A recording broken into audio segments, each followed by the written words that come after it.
पूर्व chief justice DY Chandrachud retire हो चुके हैं, लेकिन फिर भी वो खबरों से जाने को तैयार नहीं है।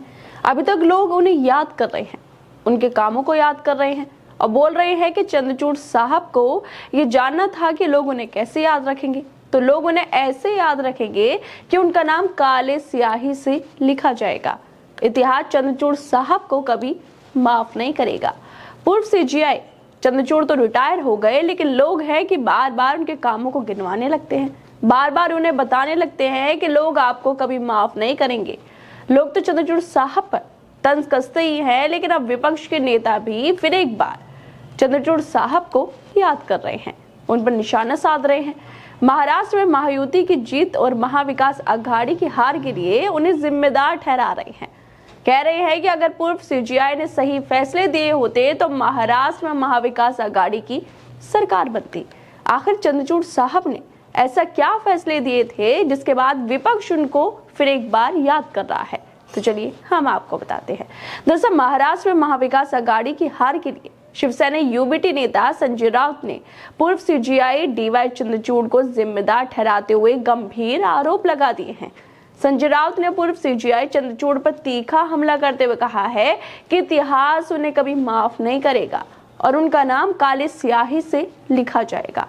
संजय राउत की चंद्रचूड़ साहब की आलोचना करते हुए वीडियो भी खूब वायरल हो रही है, जिसमें संजय राउत चंद्रचूड़ साहब की आलोचना करते हुए बोल रहे हैं कि उन्होंने महाराष्ट्र में दल बदल करने वाले नेताओं के मन में कानून का जो डर था उसे खत्म कर दिया।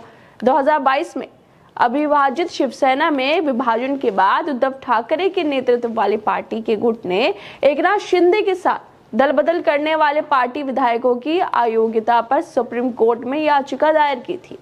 अदालत ने अयोग्यता याचिका पर फैसला करने का दायित्व महाराष्ट्र विधानसभा अध्यक्ष राहुल नार्वेकर पर छोड़ दिया था। नार्वेकर ने शिंदे गुट के पक्ष में फैसला सुना दिया। विधानसभा अध्यक्ष ने शिंदे के नेतृत्व वाले शिवसेना गुट को असली राजनीतिक दल घोषित कर दिया था। इसके बाद उद्धव ठाकरे ने नार्वेकर के आदेश को सर्वोच्च न्यायालय में चुनौती भी दी थी, लेकिन सीजीआई रहते हुए उन्होंने शिवसेना यूबीटी द्वारा अयोग्यता याचिका पर फैसला सुनाने में देरी की थी।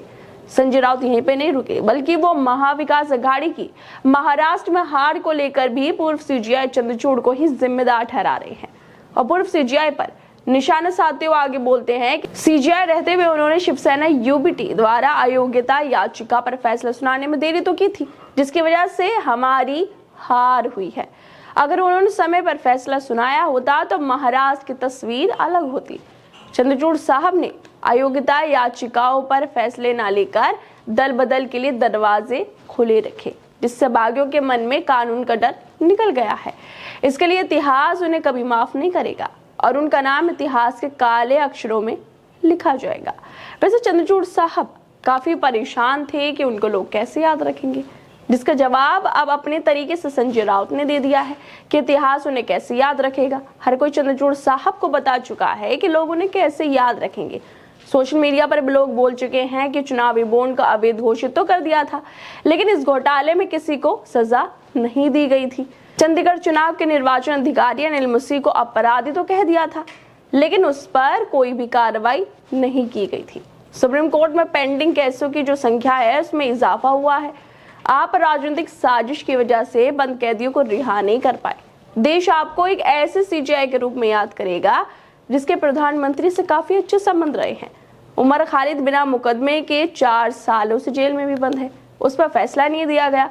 इस तरह से देश चंद्रचूड़ साहब को याद करता रहेगा और जाते जाते भी अलीगढ़ मुस्लिम यूनिवर्सिटी का अल्पसंख्यक दर्जा बरकरार रहेगा। इसको लेकर भी अधूरा फैसला दे गए। इसके लिए भी देश सीजीआई चंद्रचूड़ को याद रखेगा। खैर, चंद्रचूड़ साहब रिटायर तो हो गए, लेकिन अब भी लोग उन्हें याद किए जा रहे हैं। बार बार उनका नाम सुर्खियों में आ जाता है और बार बार लोग बता देते हैं कि चंद्रचूड़ ने जो सीजीआई रहते हुए कैसे फैसले लिए हैं और लोग उन्हें कैसे याद रखेंगे। जिस तरह से संजय राउत भी बोल रहे हैं कि लोग हमेशा उन्हें याद रखेंगे, हमेशा जो उनका नाम है वो काली स्याही से लिखा जाएगा। खैर दोस्तों, आप लोगों को क्या लगता है इस पूरी वीडियो को लेकर? हमें अपनी राय जरूर दें और बाकी तमाम खबरों को देखने के लिए जुड़े रहिए हमारे साथ।